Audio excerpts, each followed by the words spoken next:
Welcome to What's the Huge Deal Sports Podcast. My name is Hunter Brownsy, and alongside me, as always, is Parker Francis and Johnny Lennox. As we break down week six of the NFL and discuss our thoughts on some of the NFL teams going forward. After a week full of upsets, and with the NBA season in full swing, starting tonight, we will discuss where we think the NBA teams finish in the standings and discuss their record. But before we do, how are you both doing today? I'm doing okay. Had a boring day again. One class. It was actually in person today, though, so I had to go to my 8 a.m. class, and it was cold as hell outside while I was walking there, and the wind was blowing right in my face. That kind of sucked, but then I took a big nap and then studied for the podcast, so it was pretty mundane. I was outside all day, walking through the wind all day, so I did not like to hear you complain about that, Jonathan. But yeah, I'm very excited to talk about week 6, as Hunter said. Had to call you out on that. Yeah, I know. That's all right. Um, this is kind of how I'm doing, I guess. Not really, but I think it's crazy that we can go from like 20, 30-degree weather. It was like in the low 30s today, but it felt like it was in the 20s. And then this weekend we have weather in the 70s. I just think that's Yeah, kind of that's Illinois. I love So cold weather, though. I love this weather. honestly, I would prefer this over like 100 degrees with humidity. Like I'm I don't mind it. I sweat so bad, it's just horrible. Exactly. I sweat through every shirt I wear in the summer. Very happy that it started. I mean, I don't want it this cold. I'd be fine if it was like 45 or 50, but I mean, Oh, I'm not going to complain. I'm not just going to complain. perfect. little cold. I'll shoot for 30 any day. All right, let's jump into the fantasy shocks. Hunter Brownsy. All right, the top five fantasy shocks of the week. We have Ramondre Stevenson. He had almost 100 all-purpose yards, 2 touchdowns, good enough for 25 fantasy points. Very good game. He was running mean. He looked good. He looked really good. Next up's Michael Pittman, 134 receiving yards, 26 fantasy points. I feel like he's kind of had somewhat of a down year. Just because of He's Matty injured. Ice. Matty He's Ice been is Matt injured a little Ryan's bit, but yeah, Matt Ryan's not been great, but he kind of did have a good week. Got he him off the played ball a little bit. very well on Sunday. Matt Ryan played very, very well on Sunday. He was hitting some nice throws. The throw to Alec Pierce to Well, end the game was ice cold. that Ice was a cold. crazy game. That was a Yeah, nice that was a throw. crazy game. Next up is Juju. He had 113 yards receiving and a touchdown, 22 fantasy points. He's kind of gotten off to a slow start this year with not really being the number one target in Kansas City. He was Um, on my fantasy bench. but, That was happy. I was happy to see that. and then we got Allen Robinson, who had 63 yards and a touchdown, 17 fantasy points, who outscored Cooper Kupp this week. And that was kind of a breakout week for Allen Robinson. This was really the first week that he was given much of a shot. You know, breakout's supposed to mean they're going to continue this, but I have a feeling this will not happen again next week. Or I'm either they have a bye next week, but the week after. I'm just happy to see that good old Stafford's getting over his racism problem. I think that means a lot for the Yeah, I mean, community in Los Angeles. anytime Allen Robinson gets the ball at the goal line, it's like it's a goal line fade, and he has to go up and get it. When he can really feed off these smaller DBs, but when it comes to getting in space, he played pretty well this week. He did. He was getting in space over the middle. He looked a lot better than he usually has this year. But overall, I need to see more consistency out of him. But yeah, Agreed. And then finally, we have Chase Claypool, who had 104 yards and a touchdown, 23 fantasy points, and he was only projected about 9. he So was the first Steelers receiver to catch a touchdown this year. I he heard that. was, That's ridiculous. and it came in week 6. Sad, It's even sad. worse That than the team is Packers. poverty. That team is poverty. They're really bad. Without Minka Fitzpatrick, Alex Highsmith has played well too, and TJ Watt's Yeah, absence, but they have not looked good at all. And obviously, Trubisky and Pickett have both looked trash. Their offensive line's trash. Najee Harris doesn't look like his vision has improved from year one. They look very bad. I'm not sure how they beat the Bucks this weekend, but it happened. and Pickett's likely out next week as well. Concussion protocol. Yeah. Also screws over my fantasy team, but I'll get over it. I'm not sure Pickett's 7 points will be missed very much, Parker, but Well, he got hurt. He got concussed. He was good for about 10.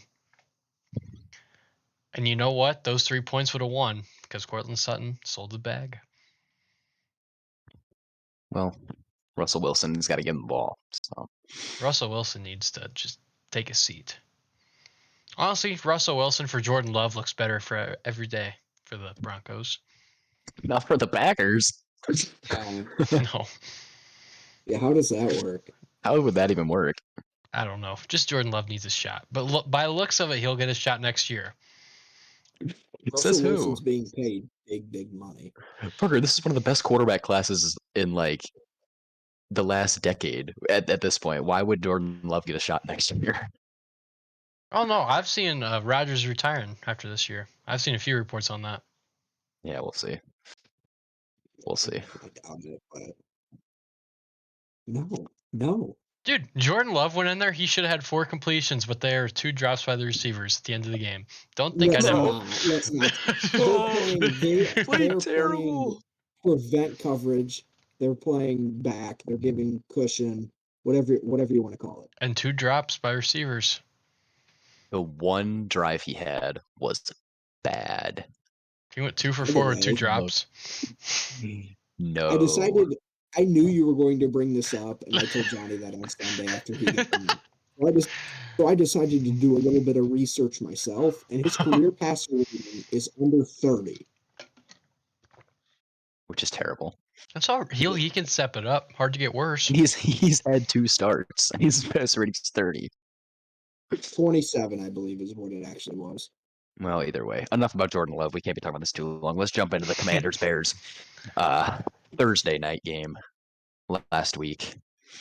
Hunter, what were your thoughts on that game? I think overall, well, Carson Wentz got hurt and broke his finger, and I believe he underwent surgery today. He'll be out 4 to 6 weeks, I believe, was the And diagnosis. overall, it was a Curtis Samuel disaster class. Yes, he had a couple very key drops in the first and second half, I think. There was a ball where he was running up the seam. It seemed like he had beat Eddie Jackson, and he goes up, he jumps like 2 seconds too early and just bricks right off his hands. That would have been a scoring drive for the Commanders that may have ended up in 0 points. Yeah, he didn't look all too well. Didn't look all too well. He had a lot of key drops on a cold Soldier Field night. 2 Cold catches Chicago for night. 6 yards. It's not something you Could've like had- to see. And he could have had And that like was 70 with a touchdown. And that was a very good ball by Wentz too, and that's just a drop that, I mean, that turns the game around. Wentz had 99 passing yards. I just saw that. Hunter, I think you could do that in a game. I said I could do 36. I don't know about now. Then after a little bit, but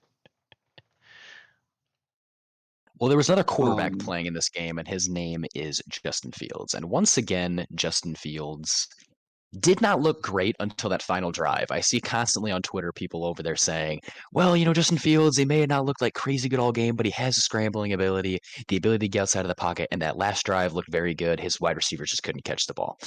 Well, I will tell you one thing. That ball by Velus Jones Jr. in the end zone, I think it was Velus Jones Jr. in the end zone, or maybe it was Dante Pettis, one of them, who went up on the I think third. it was Pettis. Who went up on the third It down. was. That was not a ball that should be expected to be caught.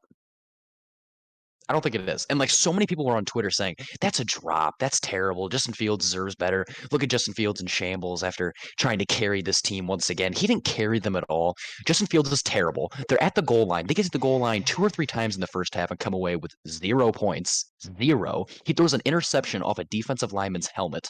He is not good right now. He's really not. He's not good under pressure.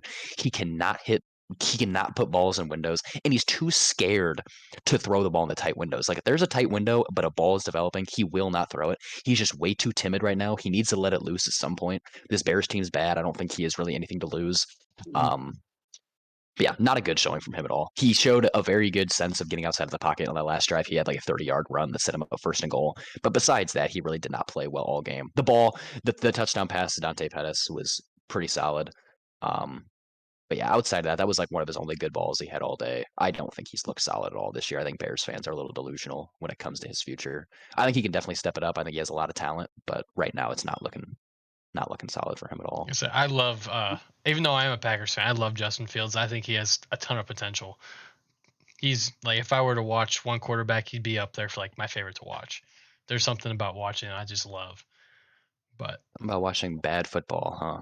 You and Jordan dude, Love, now you and Justin Fields. I love Justin Fields. I'm not saying he's good now, but he has so much potential. I get. He has a lot of untapped potential for sure. He has the arm talent. We saw it at Ohio State. We saw it since he was a junior or senior in high school, but he's just not really showing it right now. I'd like to see him with some more weapons. I'd like to see him with some more help on the offensive line. But overall, I think people are really overrating him right now. He's not looked good at all. And at some point, you're going to have to see something out of him. You're going to have to see him take some calculated risks. You're going to have to see him put some balls in tight windows. And right now, he just isn't doing that.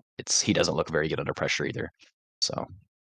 And there towards the end of the first half, he took a couple shots and he went down on 2 or 3 occasions, on back-to-back plays. And they kind of showed a stat that said that he holds on to the football longer than any other quarterback in the league. And the offensive line at most times doesn't look great. So do you guys think that this pressure is on Fields, on the receivers, on the line? What do you guys think? The whole team is Yeah, it's poverty.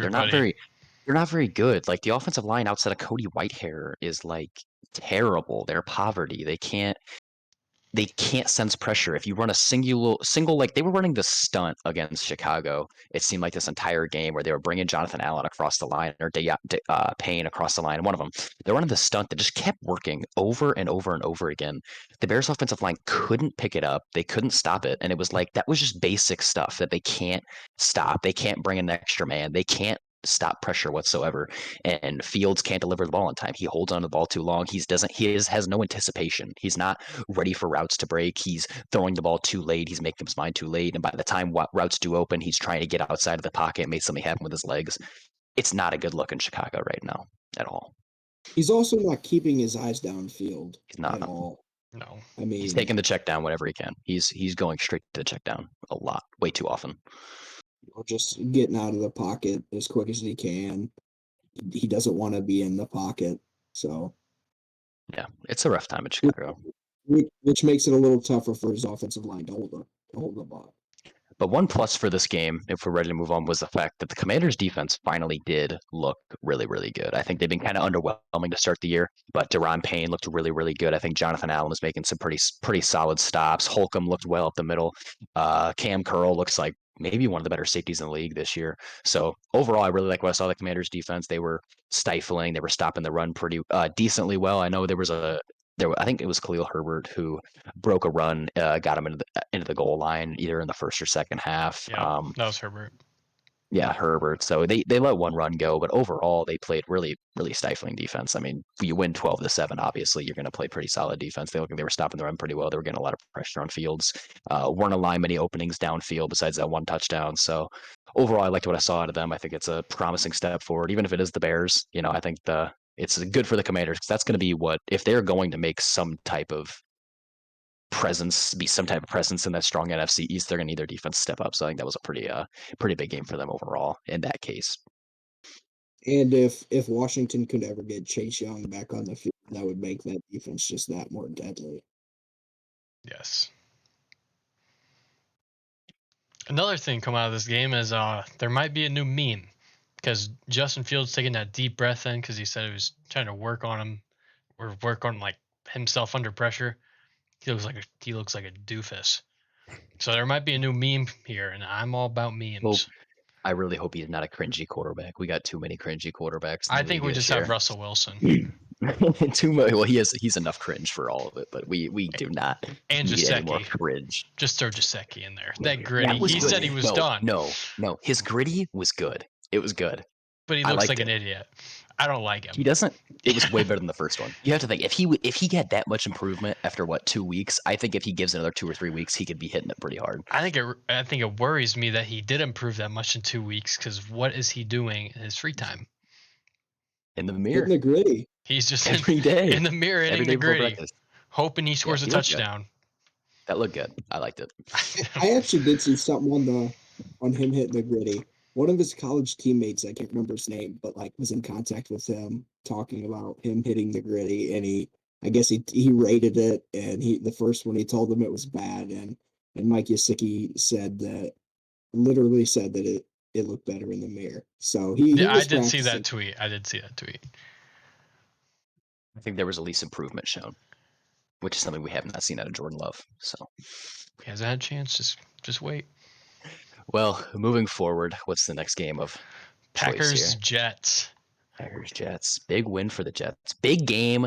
Big narrative booster for my man Sauce Gardner. What a game out of Sauce Gardner, if I do say so myself. I mean, he is looking like the next great lockdown cornerback. I mean, not only is he's unfazable. You can cut in, you can cut out. He's going to be on your hip. And the way he gets his hands to the football, he is constantly getting pass breakups. He is not allowing you to bring the ball into your body. If you're going to keep away from Sauce Gardner, you need to keep that ball away from his hands. And he's so lengthy, he can reach in and just bat any ball down at any time. He had a really impressive breakup on a Romeo Dobbs curl route earlier in the game. He just looked outstanding. He is not allowing anything. He's shutting down anyone and anything. He has looked so impressive so far this year. Him and Jack Jones have looked outstanding at the corner position so far this year. Very exciting for the Jets. As well for the you go ahead. And he kind of showed that. I mean, you just shouldn't throw his way at all, like you had already mentioned. But the pass breakups are crazy. Yes. That's kind of why my main takeaway from this game wasn't even the fact that like Sauce Gardner played well, because like for all 6 weeks, Sauce Gardner's looked really good. Don't get me wrong, this was like kind of his breakout game. Like he looked better in this game than he has all year.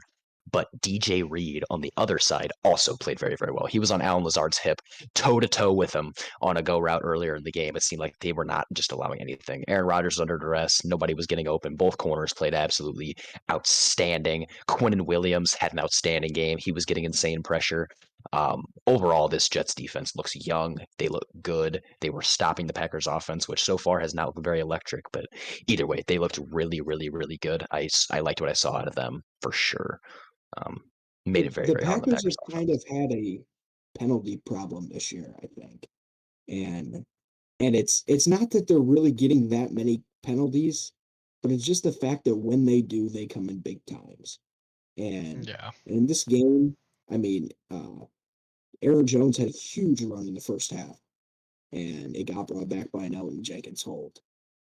And Elton Jenkins as a lineman really has not looked great this year at all. No. He's coming off injury. He was injured for a while last year, wasn't he?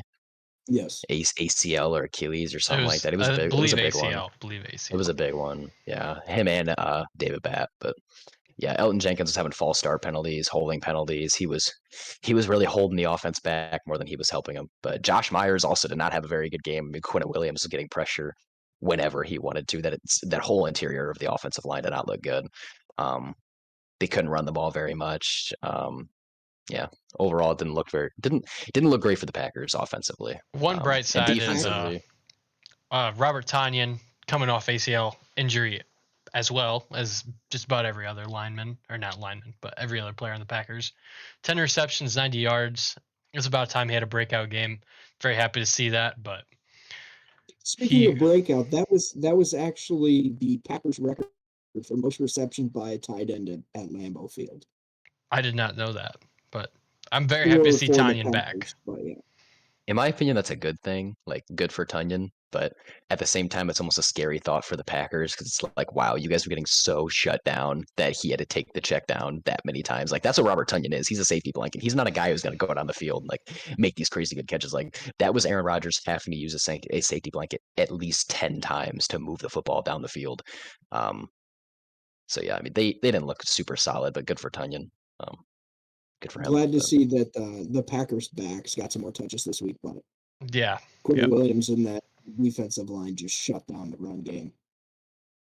And kind of going back into the Packers defense that's been so horrible these past few weeks, and yet again gave up another crazy game on the ground to Breece Hall.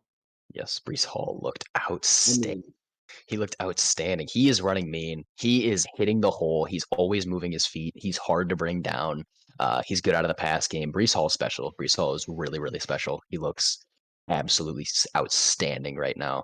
And Zach Wilson has not. He did not have a very good game. He looked, he looked okay. He's not making any plays happen. Like, I know when he was getting drafted, the big thing was like he can make plays happen with his legs. He can move outside of the pocket. He can play out of structure. He hasn't played out of structure at all since he's come back from No. injury.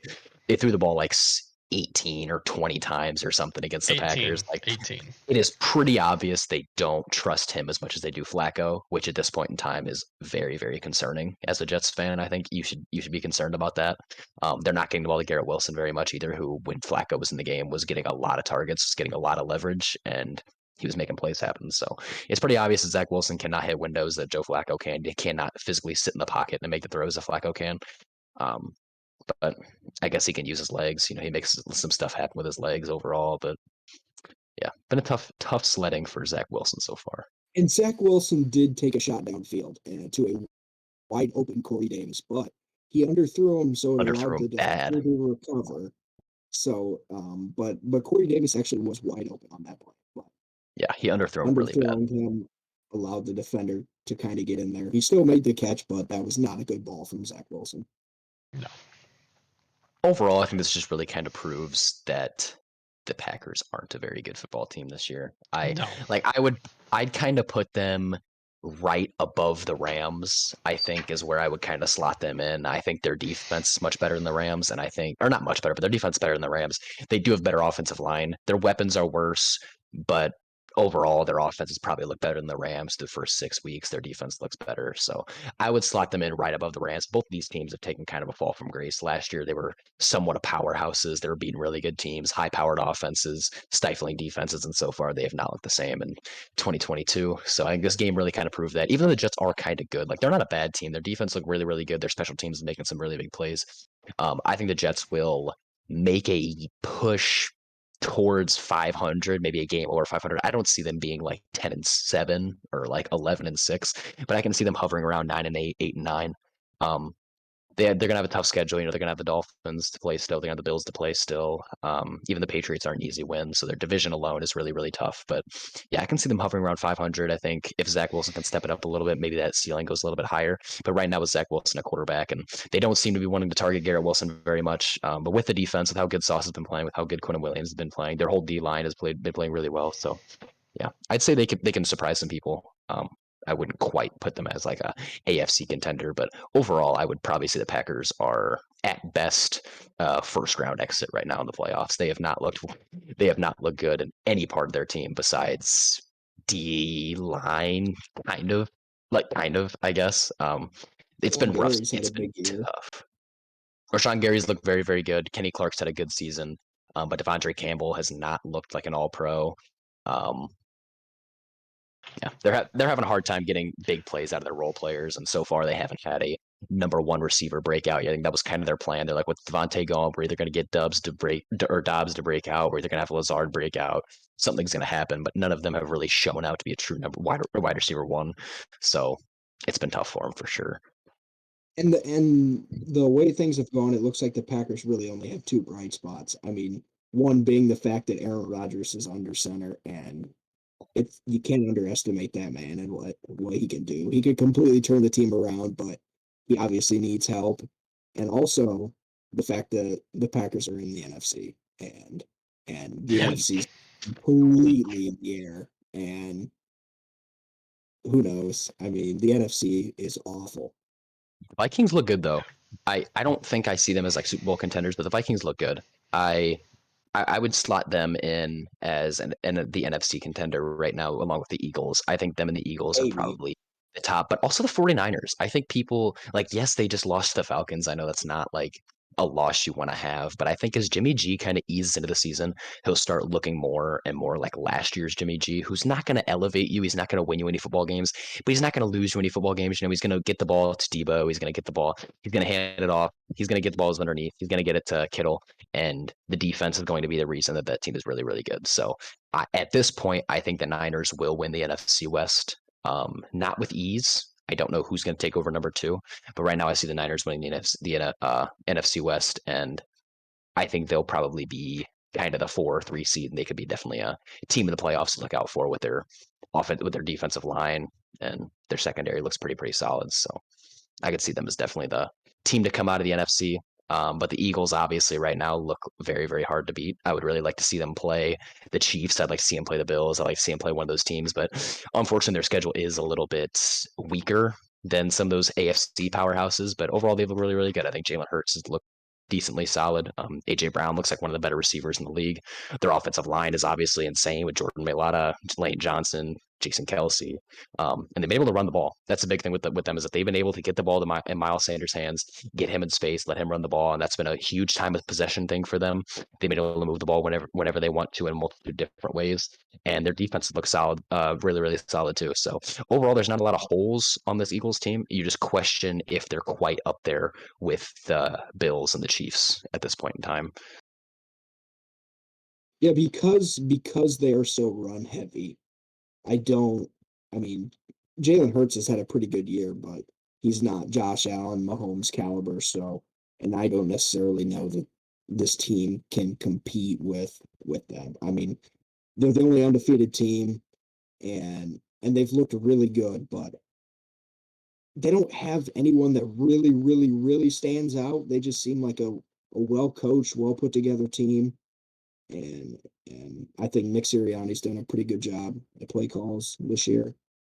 I can without a doubt see them competing. I think if they were to go up against the Bills, they match up well on the offensive front. I think if anybody is going to be able to contain that defensive line, it is the Eagles O line. They definitely have one of the best O lines in the league. And defensively, they have a lot of star power. That they have they have White, they have Darius Slay, just their secondary. Gardner Johnson, Darius Slay. Overall, they James have, Bradbury. yeah, James Bradbury's been a very, very big kind of surprise for them. He's proven to still be a really solid corner in this league. So overall, there's not a lot of holes on that team. You just question if the star power is enough to hang in there with the Bills. Because obviously, Josh Allen, Stephon Diggs, Gabe Davis is hard to beat. That's a very good 1-2-3 punch, especially if they can add a running back or some offensive line help at the deadline, and defensively, Von Miller, Ed Oliver. They look really, really solid. Matt Milano's look very, very good. Jermaine Evans. So they're both very star-studded teams. I think that would be really interesting come playoff time if the Eagles can show out the way they have. I think the main question was a lot of people thought the Eagles would be very, very good during the regular season because they had a lot of star power, a lot of good players, not a lot of holes, and they had a weak division at the start. They thought they had a weak division, thought they had a pretty easy schedule, but so far they look like just a straight up best team in the NFC because the Bucks, the Rams, and the Packers have all disappointed, which was not expected by a lot of people. They didn't expect that to be kind of the downfall of the NFC. So right now they look like probably the favorites to come out of there. Either them, probably the Cowboys. I guess you could throw in there a healthy Dak, maybe could get them out of the NFC, but overall a very weak conference for sure. And going into the Eagles, they did play a game this week against the Cowboys, and Darius Slay and James Bradbury. I mean, they had a good defensive game. Mm-hmm. Acrobatic breakups, interceptions. I mean, they locked it down this week, and the Cowboys did have Cooper Rush at quarterback, which maybe his time is over. The main thing I have Yeah. to say about this game, The Cooper Rush era is over, I'm afraid. the main thing I have to say about this game is Cooper Rush is not that good. I mean, you just look at the No. stats. He's 57% completion percentage. That's 31st among qualifying quarterbacks. He's 26th in a passer rating at 80.1, 25th in yards per completion. He's thrown 5 touchdowns to 3 picks, but everyone thinks he's so good because he was 4-0 or he's 4-1 now. If you judge a quarterback off team success, a quarterback like Cooper Rush, who has not taken a single deep shot really down the field, he has not elevated that offense in any way. In a lot of the wins, he's at under 200 passing yards because he doesn't turn the ball over that much. People are like, oh, well, he's good. He's a winner. He's a proven winner. No, he's not. Dak Prescott is a top 10 quarterback in the league. He can do just about anything the top quarterbacks can do. He's proven to be able to get the ball down the field, get receivers involved, move outside of the pocket, get plays done. I know he's been injury prone the last couple of years, and that's a downgrade. But if Cooper Rush is your backup, that's a good thing. There's no reason anybody should have thought he was the better quarterback option than Dak Prescott. Just no way, no way, no way. So I think one of the things with Cooper Rush is he's one of those people who have a really low floor or a really high floor, but a low ceiling. Like he's going to go out there and be a quality quarterback, but he's not going to go out there and be a good one or like a great one. He'll go out there and Yeah, put average numbers every day. And that's what you want out of your backup quarterback. That's why Yeah. Bailey Zappi's look so good. Like, yeah, Bailey Zappi had a really, really good game this last week, but like, you want your backup quarterback to be able to go out there when the starter goes down and not lose you games. You want to be able to go out there and be serviceable, make the throws he needs to make, but he's obviously not going to elevate the offense like your starter is going to be, which Cooper Rush has done. He's a very, very good quarterback. He solidified himself as a backup quarterback in this league, at least for the next 10 years, if he really wants to. Like, he could be that option. But as far as a starting quarterback, he doesn't have the arm talent. He doesn't have the ability to move outside of the pocket. He wasn't that good to begin with. So it's just kind of a lesson. Don't judge quarterbacks completely off win percentage. Look at some advanced stats, watch them play, and you can see by the eye test that Dak was always better. And it shouldn't even be talked about. Anybody who actually watches football, who knows football, knows Dak was always better. It's kind of a funny joke. Hey, Cooper Rush should start, blah, blah. Jerry Jones feeding into it, saying they might have a quarterback controversy. But no, Dak Prescott was always the guy. And I think when Dak is back, the Cowboys could legitimately be an NFC threat. You know, you look at that defense, how solid they are, solid offensive line, solid run game. If maybe CeeDee Lamb could start breaking out once Dak comes back. So yeah, I could definitely see them being a presence in the NFC as well. When Cooper Rush is under center, their offense ranks 22 to 25. And when Dak Prescott is under center, they're typically top 10, top 15 at the worst. And so that kind of shuts up all the Cooper Rush fans and the Dak. Cooper Rush is 20th in the league right now in EPA at 17.8. When Dak Prescott is starting every single game, he usually hovers around the top 5, top 7. Like, that just shows how many points that Dak Prescott can put on the board in comparison to Cooper Rush. I think it's pretty obvious who the better option is. Cooper Rush does not elevate that offense in the way that Dak can, and it should have never even been a conversation to have. Dak Prescott is a top 10 quarterback in my eyes. He was coming into the year. I think he still is. I really love Dak Prescott. I think he has MVP potential at some point in his career. So they should definitely stick with him for sure. Yes. Yeah. And another thing to look at with some of these quarterbacks and ways to judge them is tight window throws. You see guys like Aaron Rodgers make these super tight window throws, and Tom Brady and Not this year. these league greats right now. No, he is still doing it. Just nobody recognizes it because that's something that's expected of them. They're expected to make these tight window throws, and so nobody really notices it. But you take a guy like Mac Jones or Zach Wilson, these younger quarterbacks, which Zach Wilson or Mac Jones, neither of them have really made any tough tight window throws. And so when young quarterbacks do, that is a good sign, and people kind of go crazy over it. But you can't underestimate the ones that still do make those tight window throws and don't get any credit for it. And Cooper Rush just isn't doing that, which I don't necessarily know is expected of a backup quarterback. But yeah, he's not doing that, and Dak will. He's making the throws he needs to make, which is not a bad thing. It's just Dak Prescott is elevating that offense in a different way than Cooper Rush is, and that's fine. That's what should be expected. Yeah, moving on. If you guys are done with that, I have kind of a lot of stuff about the Falcons. I think the Falcons have very, very much surprised a lot of people this season, coming in at 3-3 at this point. I think a lot of people thought Marcus Mariota under center, not really a true wide receiver one with Calvin Ridley out, that they might struggle, but they've beaten some good teams. They beat the 49ers this weekend 28-14, and Arthur Smith has a legitimate case for coach of the year. I think he has made that offense a run first offense. He's made it the ability for them to put the ball on the ground, control time of possession, and win football games. And he's shown that Marcus Mariota in the right system can be a serviceable quarterback. Marcus Mariota has not been impressive by any means. He's not making any tight window throws like Hunter said. He's not making any throws deep downfield, but he's hitting open receivers and he's using his legs to make plays. And the way that Arthur Smith has been able to utilize him and make it so that this offense is very mundane, makes open receivers, easy reads, has allowed this offense to be much better than expected, has allowed guys like Zacchaeus and Drake London to thrive. And even Kyle Pitts lately, I think Kyle Pitts was very kind of brought down for a lot of the season. He was used mostly as a blocker, not really used in a lot of the play action stuff. He's mostly kept inside the offensive line, but lately they've been moving him outside of the slot. He's able to move in play action now, fake block, do a little delayed fade. So Yeah, I think Arthur Smith has been very, very impressive. I think fantasy owners don't want to hear that because obviously Kyle Pitts hasn't been impressive. But Yeah. overall, Arthur Smith has made it so Marcus Mariota looks somewhat like a good quarterback. He's allowed Marcus Mariota to use his skills to get outside of the pocket, make plays happen with his feet, and the run game has been outstanding for the Falcons this year, with not a whole lot of star power at that position either. So I've been very, very impressed with the Falcons. I do expect regression at some point. I do expect Marcus Mariota to kind of be figured out at some point. A lot of people are gonna run some bear fronts. They're gonna get some pressure on him at some point, and he's not gonna be able to get the ball out in time. Maybe when he faces the better secondaries, it's going to be an issue for him. But right now, they look good. I see them kind of hovering around 500, maybe falling into the 7-10 range at some point. But they've been very impressive, and I think it should be a step in the right direction for Arthur Smith and the Falcons for sure. Mariota only threw one incompletion. Yeah, I don't know if you guys he's see not that. he's not throwing the ball a lot, No, but only when he 14 does, attempts, it's been 13 accurate. completions.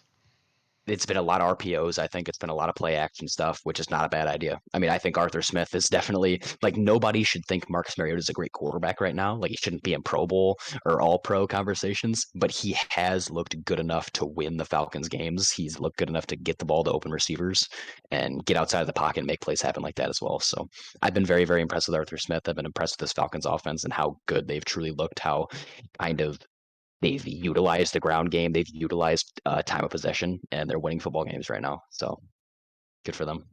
I agree. I'm also pretty impressed with what they've been doing, but I think that kind of leaves them in a weird spot because they didn't really expect to be that great, and nobody expected them to be that great.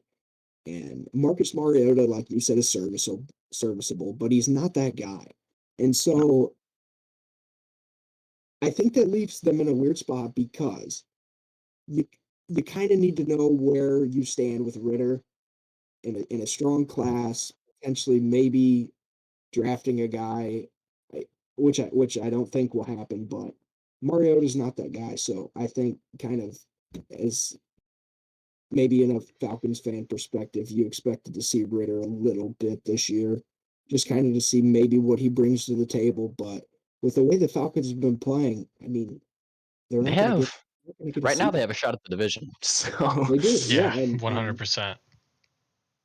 they're not if Mariota's winning them games, they're not going to see what Ritter can do. Which I mean, he was what a he's third round pick. he's a third round pick, He's a I third think. round pick, so yeah. The Uh, the window's not that high for him, and the expectations I aren't think that. he's good. I think he was definitely at least a top 2 quarterback in this class. I put him over Malik Willis. I think he had a lot higher of a floor than Malik Willis does, at least.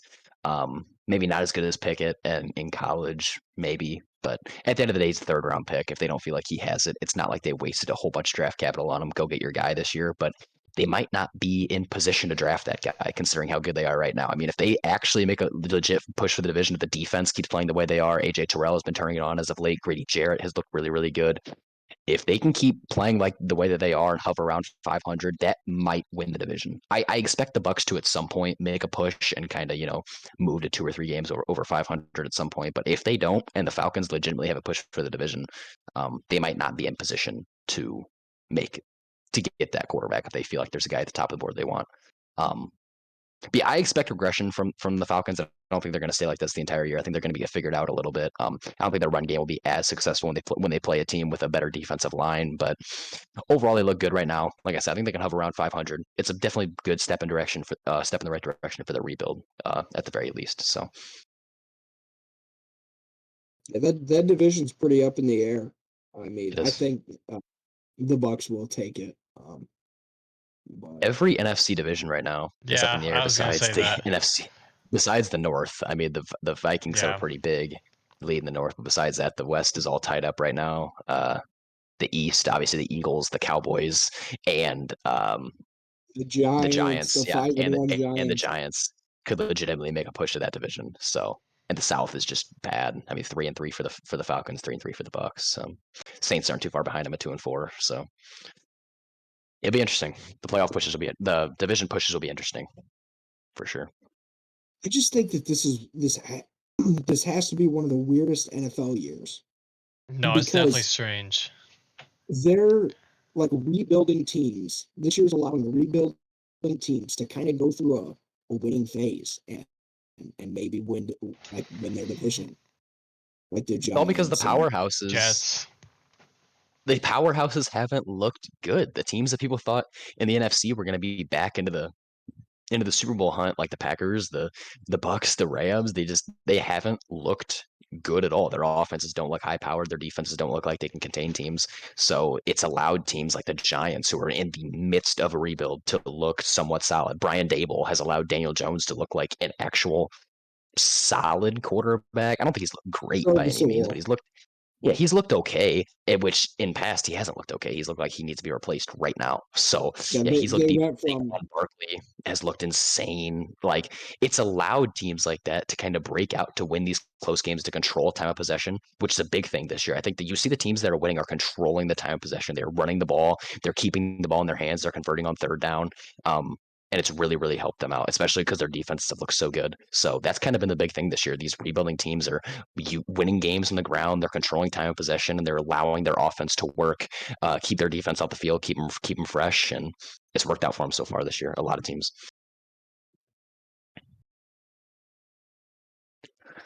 So moving on, I kind of have stuff about the Jags-Colts game. Really, really good game overall. My main takeaway is that I think Trevor Lawrence is still really, really good. His ability to sense pressure moving out of the pocket is some of the best you're really ever going to see with a guy his age. His size, you wouldn't expect him to be as shifty and mobile as he is, but truly, he's so hard to track in the open field. He opens up the offense so majorly with the way he can move outside of the pocket. But the issue with him is that he hasn't really elevated the Jacksonville offense very much the way that you would have hoped. His total EPA this season, he's sitting at 14th overall at 23.5, which, isn't insanely surprising. They kind of lack that deep threat explosive receiver.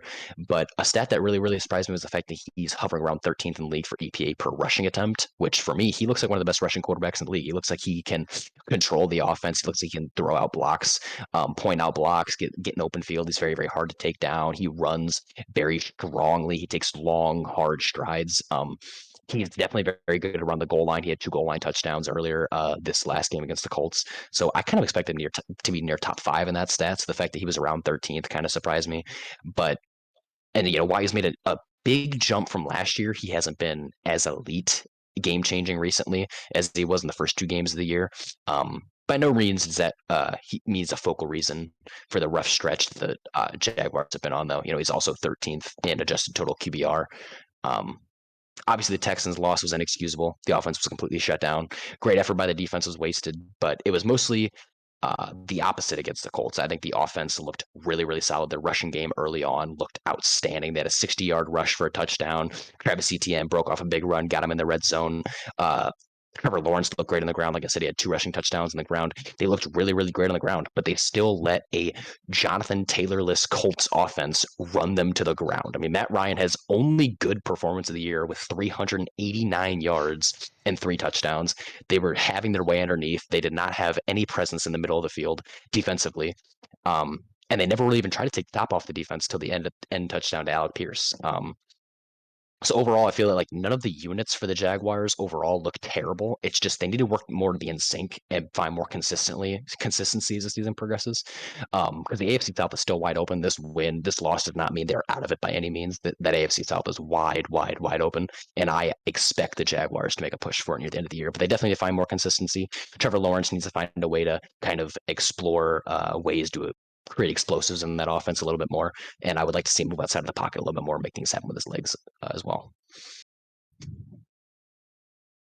I think the team needs to take a step at this point. I mean, it's Trevor Lawrence's second year. He's taken a big step this year, I think, himself.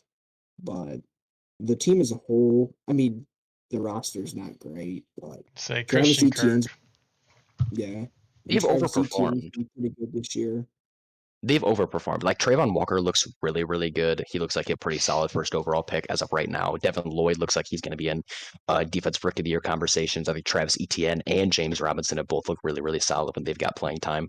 And obviously Christian Kirk has been kind of quiet the last couple of weeks, but the first couple of weeks he looked really, really explosive. Looked like kind of a safety blanket for Lawrence, and I expect Lawrence to be solid. I think Lawrence has arm talent that we've never really seen out of a young prospect. He has an explosive arm. He has the ability to sense pressure. He has the ability to get outside of the pocket. Like, he's going to be good.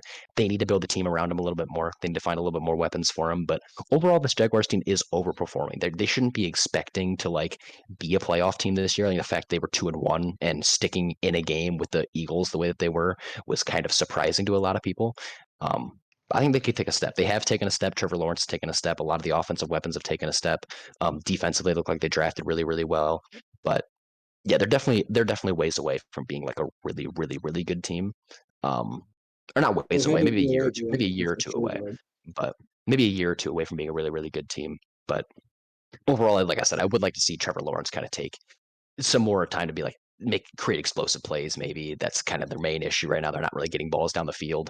But and the fact that he fumbled how many times against the Eagles, like 4 or 5 times, like 5 fumbles lost or something So like I was that. thinking So 3 or 4.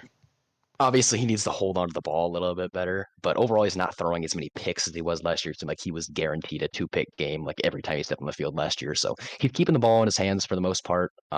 And he's looked solid, but around him, they need more weapons. They need to be more consistent on both sides of the ball. But I think overall they've kind of overperformed this year, and nobody should be like worried about the Jags in any way. But I was kind of excited about them coming into the year. So Yeah, they're definitely headed in the right direction, but it's just a team that previously had so many holes that they're just still trying to make up for that, I guess. you think about it, like if they wouldn't have given up that last second touchdown to Pierce, we would be talking about a whole different thing right now. We'd be talking about how impressive the Jags have looked and how beating the Colts kind of turns them into maybe the favorite coming out of the AFC South. So it's like one throw kind of changed that conversation. But overall, they haven't looked amazing. Their defense struggled this last game. Like I said, they were allowing way too many throws over the middle.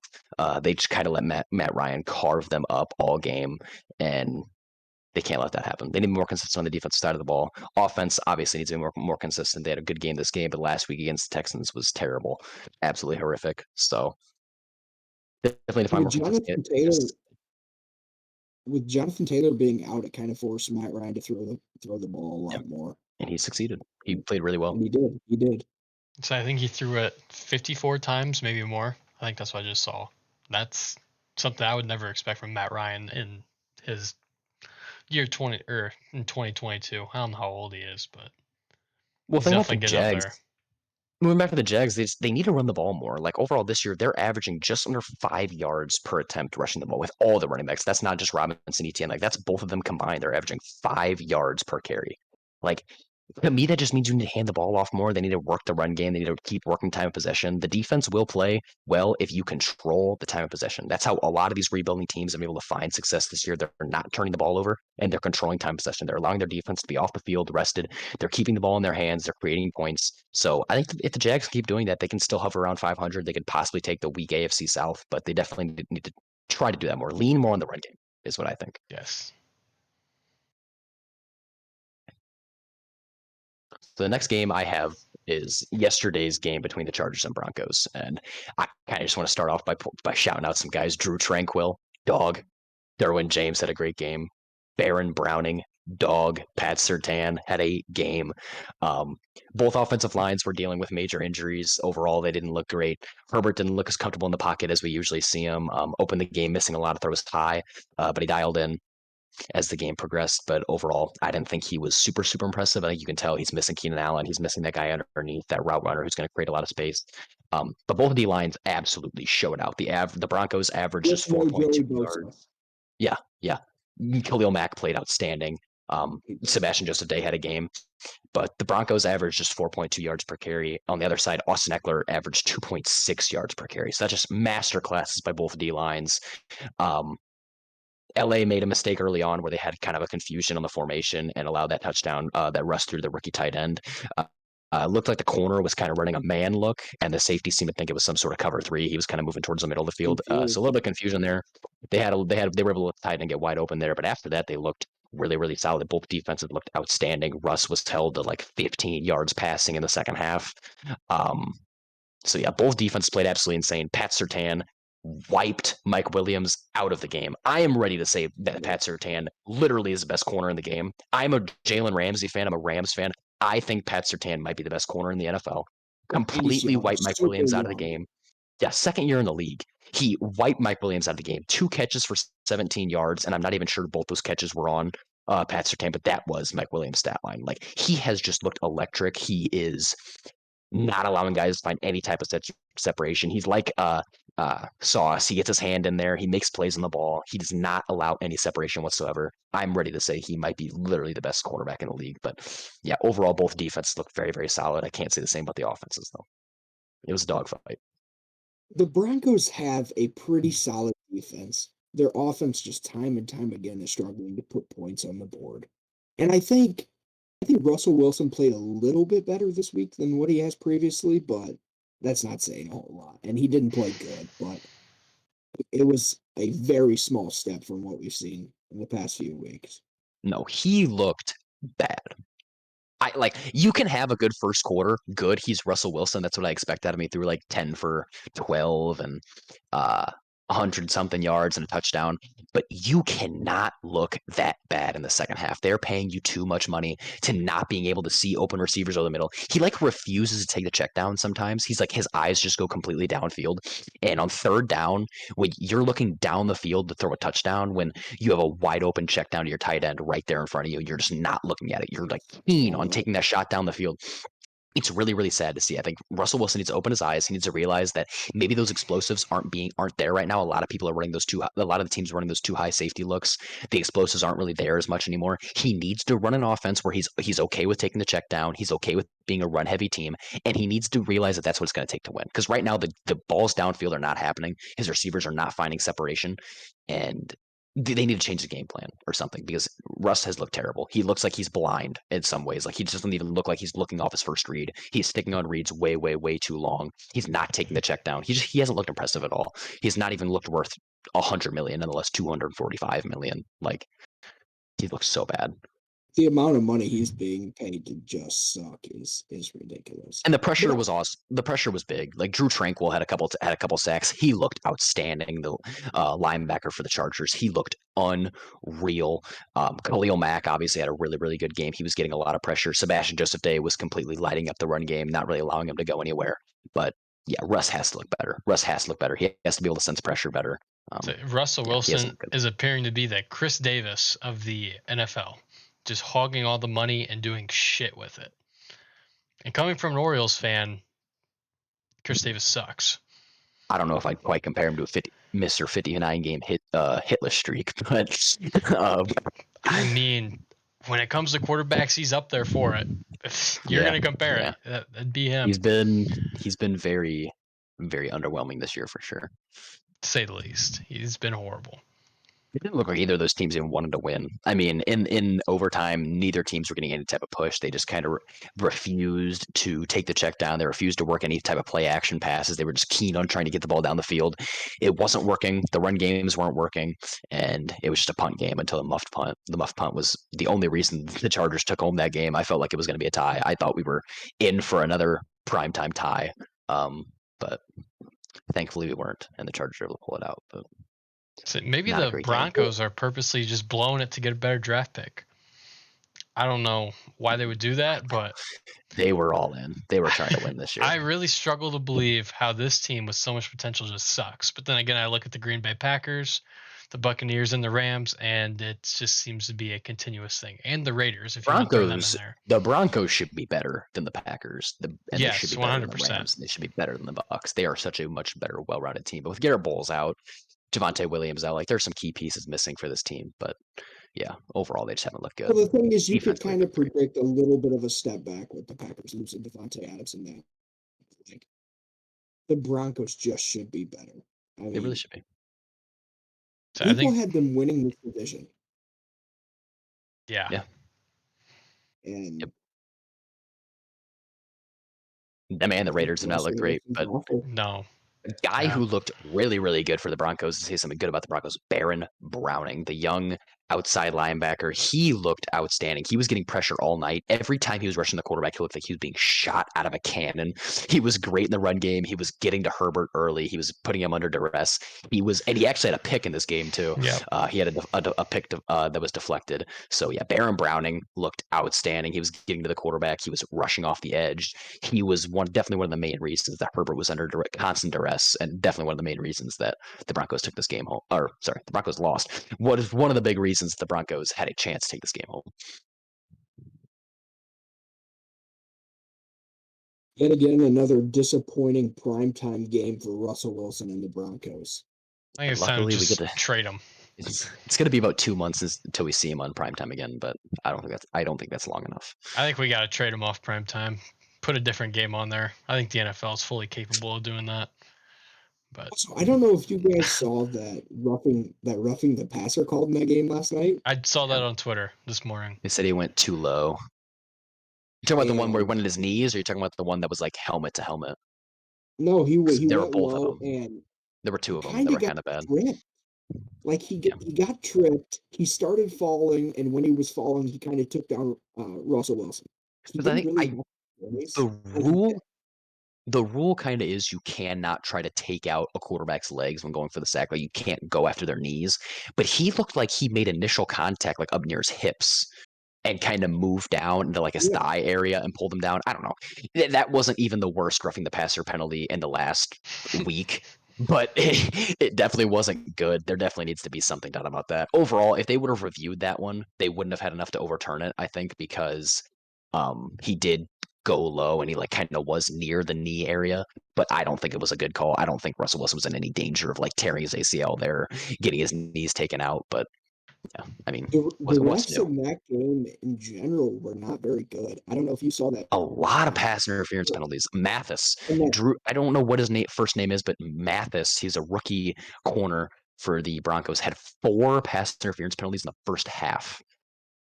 4 in the first half. He had a total like 85 penalty yards by himself against the Chargers in the first half. But overall, I mean, he didn't have a terrible game. Like he was making some good pass breakups. Like I don't think he was allowing any like explosive plays. The issue was he could not stop grabbing receivers, holding receivers. That was like the Chargers' main source of offense that first half was the fact that Mathis could not stop committing defensive penalties. I just saw this. I didn't realize Alex Singleton almost had 20 tackles. He had 19 last He was night. really good. That's Alex crazy. Singleton was great in the run game. He was great in the run game. He was shutting Austin Eckler down. He was very, very, very solid. They could not stop him in the passing department, though. I think he had I think there's another 10 receptions. Yeah. I think if they are, we're going to talk about another game. It's probably the Bills-Chiefs game, probably the biggest game that's going to be played all year at this point. The Bills came out on top. Great final drive by Josh Allen, and he looks nothing short of the MVP favorite at this point in time. Second in the league in adjusted QBR, leads the league in EPA at 51.3, which is a whole 6.5 points above number 2, which is Pat Mahomes. He leads the league in passing yards, leads the league in touchdowns, and is averaging 8.3 yards per pass attempt. He looks unreal. He looks like a demigod, superhuman. Like he is unreal. But I feel like everybody kind of saw that coming. No, it's not a surprise. It's just Yeah. he is him. He is him. and he runs the football, hurdling guys. That hurdle, The hurdle was disgusting. I don't remember who it was that he hurdled, but it was gross. He got up like 5 feet in the air. He got up like 7 feet in the air, jumped right over the top of him. That was gross. He was moving outside of the pocket well all game. He was explosive. He was making throws down the field. That throw to Gabe Davis late in the second half was nails. I loved it. Looked really, really solid. The throw to the game-winning touchdown to Dawson Knox, where he was moving in and out of the pocket trying to find an open guy. He's directing Dawson Knox in the end zone, makes a strong, strong throw to him. Completed touchdown. That looked solid. He's just so good. There's nothing new. Josh Allen is that guy. He is one of the main reasons they won this game. Von Miller also had a really, really good game. Von Miller played solid. Jair Elam had a pick in that game, rookie corner out of Florida. He had a pretty solid game, picked off Mahomes once. Yeah. And I don't think Mahomes looked bad either. Jordan Poyer was hurt and was not cleared to fly with the team. Yeah, I saw that. Drove 15 hours or something like that. Yeah. Great game by the Bills overall. They had a really, really solid game. Even the Chiefs didn't play bad. I think Mahomes had a really, really solid game. He threw for like 250 yards, 2 touchdowns. He did throw 2 picks. That pick at the end was kind of a blind one. Just didn't read the coverage right. Guy was able to come and pick it off. But overall, it was a really, really solid game. I didn't get to watch the entire thing. I got to watch most of the second half because the Rams were on. But yeah, overall, I think it was a dogfight. Really, really good game by both teams. I would have loved to see it go into overtime if it could have. I would have loved seeing that. But overall, just a dogfight between the top two in the AFC. I don't think we learned a whole lot in terms of like who the best team in the AFC is. Like, yeah, the Bills won, but if they were to play this game again, it wouldn't shock me at all if the Chiefs came out on top. I think if Mahomes doesn't turn over the ball as much as he did, maybe the defense plays a little bit tighter in that last minute and a half. Yeah, overall, really, really solid game. Fun to watch.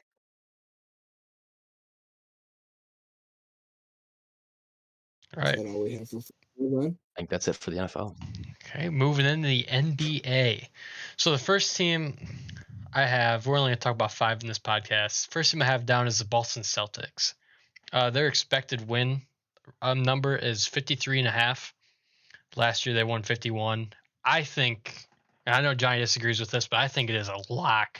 When did those numbers come out? I got them yesterday, and it was on DraftKings as of like that time, or I guess it was so Saturday. That was technically before we all knew that Robert Williams was out for as long as he is. No, that was already known. Was it known? Okay. Yeah. I saw some article today that said he was officially out until the end of the first half. No, it's been out. I read that on ESPN Saturday, and then that's when I took everything off.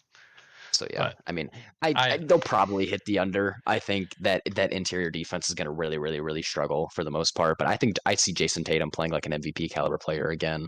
Jaylen Brown's always going to be a solid number 2. The addition to Malcolm Brogdon just kind of improves their depth and improves their second unit.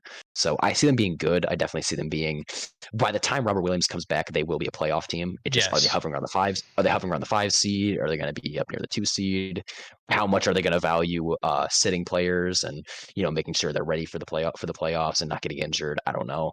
So I can easily see them winning 46. That's if I were to guess, I'd put them at like 46 wins because they're missing. They traded for Gallinari. Maybe they send him in free agency. He's out for the season. He's hurt. Yeah. Williams missing most of it. Al Horford's playing the 5. Tatum at the 4, which isn't necessarily bad, but Blake Griffin off the bench. Lana Rhodes, baby daddy. I don't know if he's going to be doing too much off the bench. I think the interior D is, like you said, in big trouble. Toast. Yeah. If they go against, I don't see them.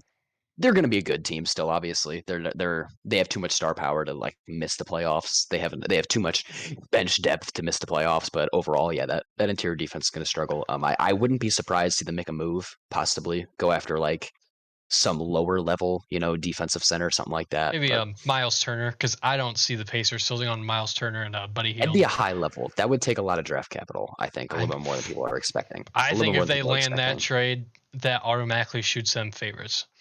Yeah, to win. Yeah, I could agree. But yeah, I have Tatum, Brown, Smart. They're gonna have to play some amazing defense to make up for the interior D. Yeah, I mean, even without Robert Williams, like their defense is really, really good. Jason Tatum's a solid defender. Jaylen Brown is a really, really good defender. Yeah, Marcus Smart, defensive player of the year. Like it's not like they're in huge trouble, but without that defensive presence that Robert Williams is, like maybe the best defensive center in the league. Well, besides Rudy Gobert, obviously you're going to be taking a step back. So if when they go against the Sixers, I'm pretty sure they actually go against them like tonight. I could be wrong. I think they go against Joel Embiid's dropping 30. I can double check. I'm pretty sure I bet on that game. Yeah, they're playing Philly tonight, and 63-63 at halftime right now. Okay, and I don't see how Embiid does not put up 30. Yeah, I'm not gonna look what number he has now, but second team, probably a team everybody wants to talk about because of LeBron. Have the Lakers. They're over under 45.5. Last year they had 33. 45, very doable for them. Yeah, but my cat's getting on my desk. Hey Barry, you say 40? You say 45? Yeah, 45.5. That's an under. Yeah, I have under. I don't think it's a lock. Has not But unless they move Russell Wilson to the bench, which I think they will. I think Russell Wilson yeah, might be open to it, moving to the bench to run the second unit, allowing for better spacing and stuff. But this team is not going to be a top 4 seed in the West. if AD I just stays can't see healthy, it. there's a chance. But the chance of him staying healthy is about That's 6.9. such a huge if. At this point, AD is one of those players that you just prepare to miss 30 or 40 games a year. You just are. Like when you have him on your team, you are prepared that he's going to miss 30 to 40 games every single year, and you're just going to have to work around that. And So I think their center is, I forgot his name. He's just horrible. Thomas DeAndre Bryant. Jordan's on the team. Yeah, Thomas Bryant's on the team. DeAndre Jordan's not on the team anymore. Yeah, they drop him. Yeah. I think I don't Clippers maybe? I don't remember where he went. know. But Their spacing is so bad. They don't really have a true outside shooter besides like Austin Rivers, I guess. Like it's gonna be tough sledding for the Lakers unless they really try to figure out an outside shooter, a guy to kick to create some spacing, to solve the spacing issues. It's gonna be tough sledding for them. like I said, their main scorers are LeBron, AD. AD is gonna miss half games. LeBron's older than dirt. Still amazing. LeBron's gonna be sitting out his fair share of games too. That's just what he does. So and big players up are gonna have to step up. I mean, Austin Reeves, Schroeder. And say the cast surrounding AD and LeBron, the two other highest scorers are Schroeder and Kendrick Nunn, 13.5 points per game for Schroeder. And then Kendrick Nunn puts up 14. But Kendrick Nunn should be named the starter. I believe guard. He should start. On their depth chart, bias going. On their depth chart, I believe Nunn's the 6th man, but they also had Russ starting, and I don't see that happening.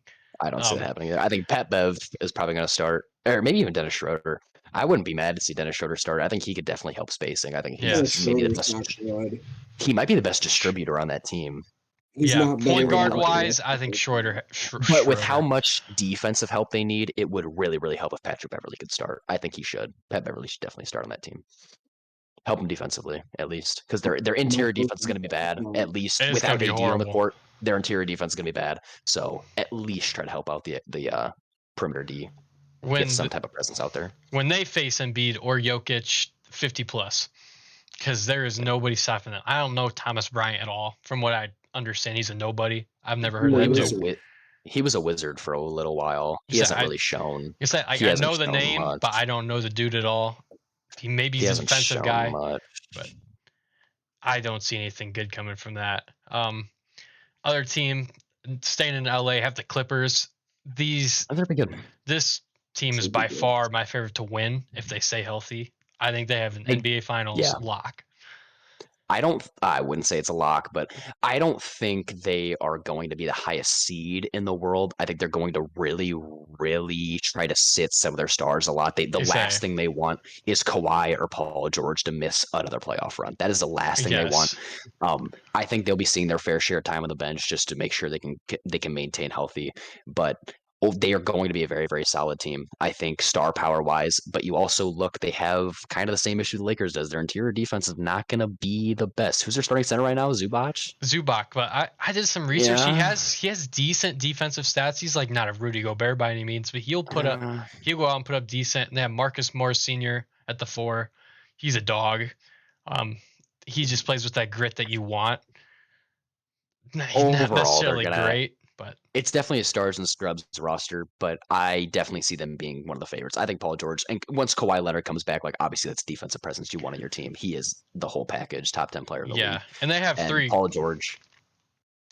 They have 3 guards coming off the bench. I just love Reggie Jackson, John Wall, Norman Powell, and Terrence Mann. 4. I don't know. I said 3, but they just have depth. To see John Wall play basketball again. I think there's definitely a good chance that he could be a guy that averages around 15 to 5 off the bench.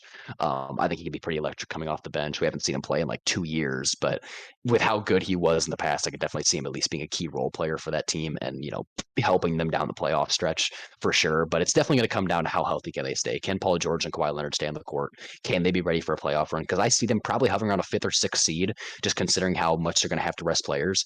But but they will make the playoffs if all this stuff happens. I think that they could definitely be seen as the favorites to move out of the West. But to say they're better than the Warriors at this point in time is a little crazy to me. The Warriors are still Ah, the top dogs in the West. I think you extend Wiggins, you extend Poole, you still have Curry, Clay. I think Kevin Looney's pretty solid. It's going to be tough to beat that team. I don't know. If the Clippers stay healthy, I think they have it. I forgot to say this earlier. Their expected win 52.5. If everybody played every game, I'd have them over. Yeah, But I'd take Kawhi, the under. PG, they're all gonna sit. I'm not gonna say majority games, but probably Their fair 20, share. 20, I'd Yeah. say. So I'd I'd take just the go with the under. under. I would take the under.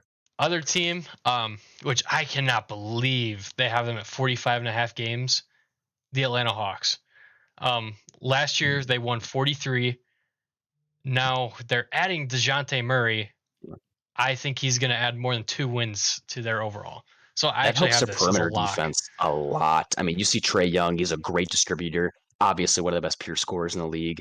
But he can't play defense. He's very, very weak on defense. So adding that perimeter defensive presence is awesome. Also, their interior defense is very, very solid. Clint Capella, Onyeka Okongwu looks really, really good. You They say just extended DeAndre Hunter for some outside shooting help. Some John little 3-and-D Collins. help. Yeah, John Collins is definitely a really, really solid player down in the paint.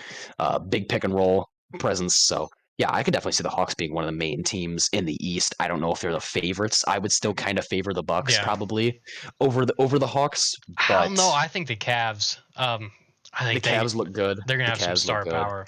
The West is definitely stacked. The West has a lot of really, really good teams that could come out of there. Obviously, like you look at teams that upgraded, like the Hawks upgraded. I think the Celtics, besides the Williams injury, they did upgrade. So yeah, it's a lot of really, really high powered teams in the West, but Say at the same time, it's all about who can stay healthy. It's all about who can play games. And I think a team like the Celtics, who have like that really, really young core, maybe they're not going to be so keen on load management. Maybe they'll take over the 1 seed. Maybe they'll Yes. be that team that comes out of the East as the 1 seed. Does that make them the favorite? No. No. That might just mean they have the healthiest team. But yeah, I could definitely see them making a push for the playoffs, making a push for the 1 seed. Overall, yeah. And this is the East. You said West about 3 times there.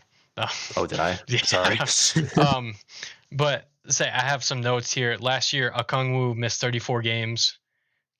John Collins missed 28 games last year. And I think Onyeka Okongwu, I think he is, if you're going to bet and you're going for a sleeper pick of 6th man of the year or most improved, Onyeka Okongwu is a lock. I mean, he has decent offense, amazing defense.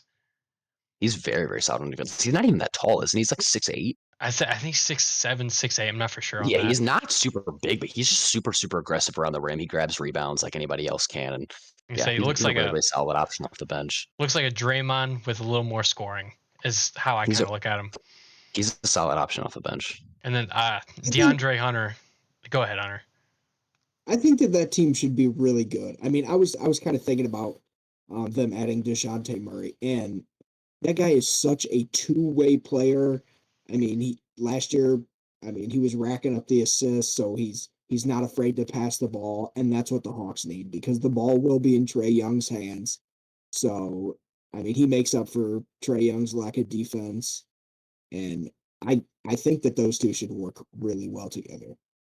That's it. And just another note, and I 100% agree with that, Hunter. DeAndre Hunter averaged 21.2 points per game in preseason, and that's pretty impressive. I mean, it's preseason, so he's not going against like starters or anything by any means, but still 21.2 in preseason. That's very promising, especially for coming off their bench. And the last team I want to touch on is my team, Toronto Raptors. They're expected over under 45.5. And last year, that's a good line. That's a good line. I expect them kind of hovering around there. I think Scotty Barnes is legit. I think he's really, really solid. He attacks the rim very well. He's a pretty solid distributor. Most importantly, he's a very, very solid defensive presence for that team. I think having Fred VanVleet on the team to be that veteran presence, to be that guy that up at the top of the court that can, play scrappy defense, can knock down shots. He's important to have on the team as well. Yeah, I think they have a lot of like OG Anunoby. I think to be a very key player for them as well. They have a lot of. Not a whole lot of star power. Obviously, Pascal was all pro. He's a really, really good player, great in the post game.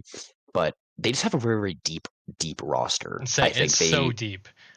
They're very keen for a good playoff run, I think. Like their bench, would probably, it wouldn't be like a good starting 5, but No. their bench would be, I'd say top 20 in the league. They have some solid stuff coming off the bench.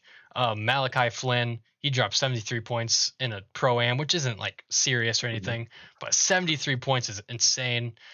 Delano Banton, he looks in preseason, he looks amazing. Great two-way. Otto Porter Jr. signing from the Warriors, very underrated signing in my opinion. He's just He gonna had a decent playoff run. say like he just goes out there and he does what he's supposed to do. And then Chris Boucher, I don't know why he doesn't play more. I want Good to say defender. baby Good Durant, defender. but He's a little small though. He's a little skinny. I think that's 6'9", kind I of the main believe. issue.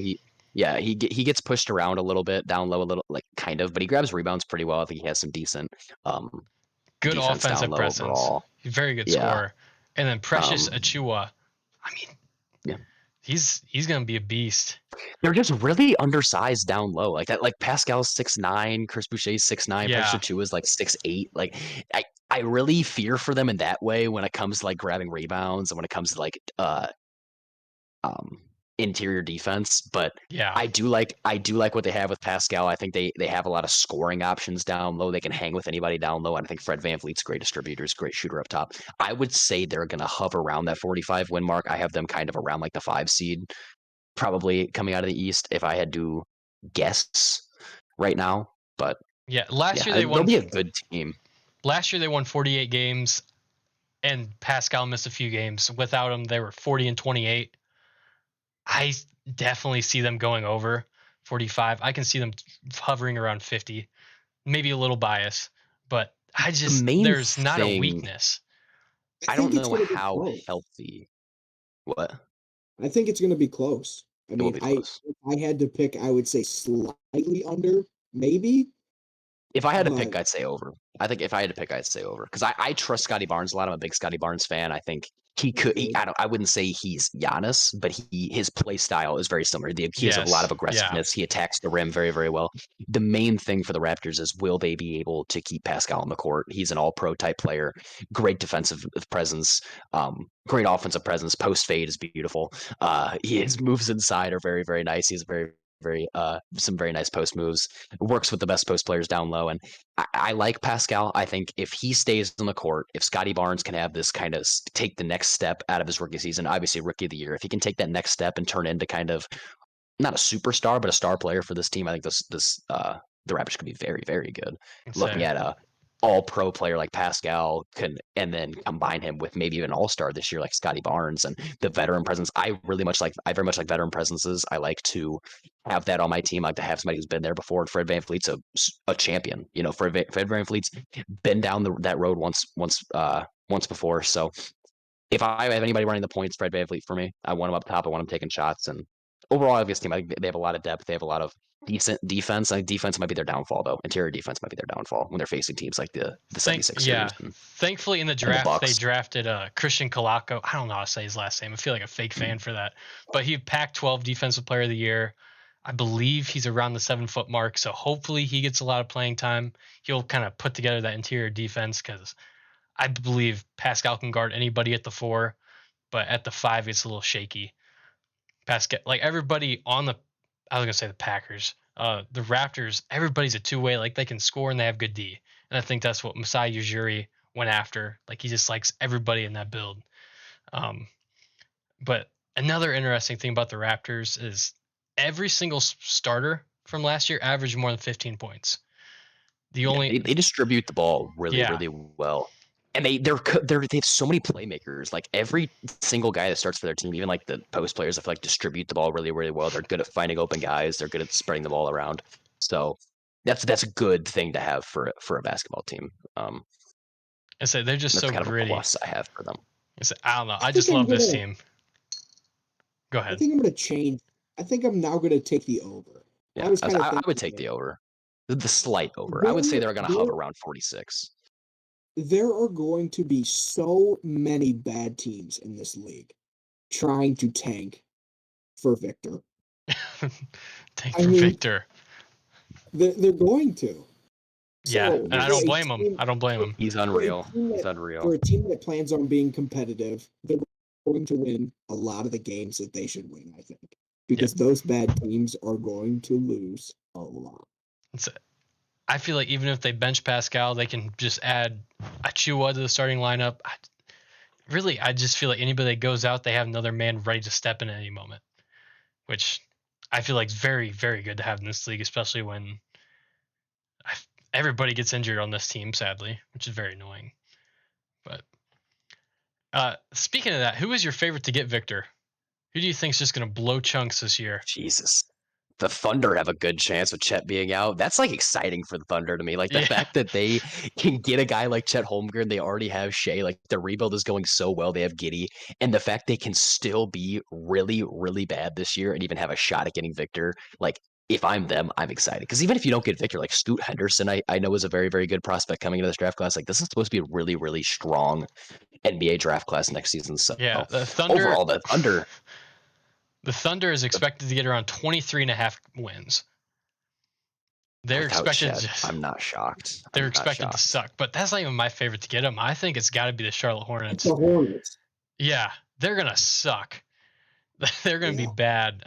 They lost their number one scorer and turned rapper Miles Bridges, and he did more than just the rap to pursue that career. If you can pick up where I'm at. They have Oubre and Mark Williams off the bench. They have Rozier, obviously LaMelo. They have a lot of young talent like JT Thor and yeah, James Bouknight, who just got arrested for a DUI. But yeah, I saw that.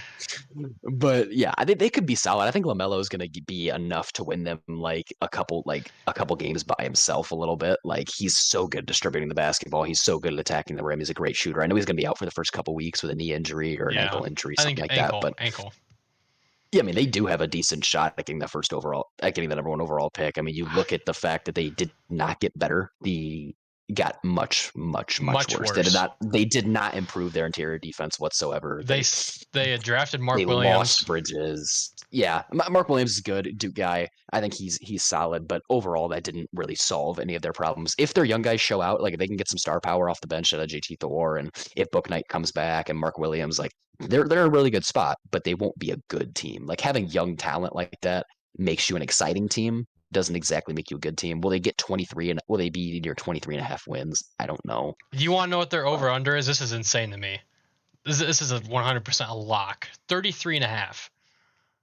Yeah, I'd take the under. I would definitely take the under for sure. I just don't see them doing anything this year. I see Gordon Hayward probably being moved at the deadline too. I know he's kind of one of their he's just star too old players, now. I guess. He's still a good scoring option. Like he can go out there and drop 20, 25, but he's not a guy who's going to be good on this team specifically. I don't think. Last year they had. Yeah, they should be trying to tank because this roster is not going to do it. They get Victor on here, all of a sudden they look so much better. Yeah. Maybe make a little. Any team that adds Victor Wembanyama is going to look 10 times better. But no. Do you guys think if it gets bad enough to tanking that Adam Silver will do something? Well, if it does. The thing with tanking, it's not as prevalent as some people like to make it think. Like, yes, teams are going to rest their star players a little bit, and like it's going to look like maybe they're tanking. But like the thing is, if you're an NBA coach and you lose like 65 games, if you go 17-65, like your job is on the line. Whether you're going after Victor Wembanyama or not, your job is on the line. So like you're trying to put the best product on the court that you can. You're trying to run plays that are going to help your team be successful. So maybe a coach that feels a little more secure is going to be more keen to be like, hey, maybe we sit this guy, maybe we take this loss. We keep it close. Maybe we take this loss. I don't know. I'm not in the inner workings of the NBA, but teams with coaches who are like on the chopping block, who are like new coaches that are trying to make a point that they're good in this league, they're not just going to be sitting their best players and calling bad plays and like forcing themselves to lose so they can go get Victor Wembanyama, because then they might not be there next year. They might not be there for Victor Wembanyama. You know what I mean? Yeah. The Hornets I don't see them being good at all. No, I'd smash the under on that for sure. All right. You guys have any other teams you want to talk about, or is that it? I am good, but I think one thing we should talk about is Robbie Anderson being traded. We can just touch on it real slightly, but obviously a meltdown on the sideline for the Panthers. I was able to watch that game live. It was kind of not crazy to see. I mean, Robbie Anderson is completely out of his mind. I think even before the season, when he was on Twitter, when they pointed out that the Panthers are trading for Baker Mayfield, he was like, no. He's out there already making enemies. He's not a very likable guy. It doesn't seem like, in terms of like a teammate, getting in the face of your coach like that, getting sent to the locker room. Like, you have to do a whole lot to get ejected by your own coach. The thing with me is that I thought they weren't going to find a home for him. I thought with that contract, like $20 million in dead cap, $10 million in his contract, like I was thinking, no way they trade for this guy. Locker room cancer, bad contract, not a lot of production out of him this year. I don't see a team trading for him, but I guess Hollywood Brown getting injured at the right time allowed the Cardinals to have an opening slot. They need a wide receiver too with D-Hop coming back. I kind of like the trade for them. I think it's gonna be a little expensive, but if you have the money to pay him, you have a role kind of slotted out for him. Maybe that's not the worst thing in the world, but overall, I wouldn't have traded for him. Like, if I'm a GM, I'm not trading for him. No, 100%. I think the Panthers did good on that because I mean you got to just get rid of him for practically nothing, and you can't just cut him because you have that dead cap. Yeah. It was either you find a trade for him or he gets cut. So the fact they were even able to get rid of him, I think, is a W for the Panthers for sure. Yeah, because cap-wise, you can't. I mean, that's just dead cap sitting there. Yeah. Terrible. And the Panthers don't really have that kind of space, you know? Yeah. So, and sticking with kind of internal blow-ups, that Draymond just socking Jordan Poole. That was not like a play punch. That punch was real. That's assault. I don't know what Poole did to piss him off, but oh my God. I would love to hear the side of that story. I think Steve Kerr is going to make sure that doesn't happen. I think he's going to tell Draymond to not say what happened. They don't want any drama. They don't want him coming out saying, well, he called me this, so I had to smack him up, blah, blah, blah. Like, we're never probably going to find out for a while what Jordan Poole said to, like, make Draymond act the way that he did. But overall, that's just coming up from a championship team, like a team that just won a title. That's not what you want to see. And let alone probably the leader of that team besides Curry. But Draymond also should be worried because the Warriors just extended Andrew Wiggins and Jordan Poole to very, very large contracts just a couple days ago, making it slim pickings the rest of the money. And with Draymond Green, an upcoming free agent, makes you really wonder if he'll be back on the Warriors roster next year. But that's something for another day. That's something for another day. Jordan Poole signed a 4-year, $140 million extension, and Andrew Wiggins 4-year, $109 million, which I can't believe that there's that much of a difference between them. I thought Wiggins would get more money than Poole. But it's just the age. It's the age. Jordan Poole is much younger. 100%. He has the higher scoring upside. But yeah. All right. Unless you guys got anything, that's it. That it? That's it. Sick. All right. So that was episode number 2 of the What's the Huge Deal podcast. Hope you guys enjoyed. If you guys have any recommendations, anything you want us to discuss, go ahead and leave them in the comments. Make sure to hit the subscribe button. Very needed right now. I think we're at total of 3, maybe 4 or 5 subs. Poverty. We're poverty. We're just starting out. Say episode 2, we're fine. But yeah, if you're seeing this, if you watch all the way through, props to you. I love you. And yeah, that's it. Peace, dog. Yeah.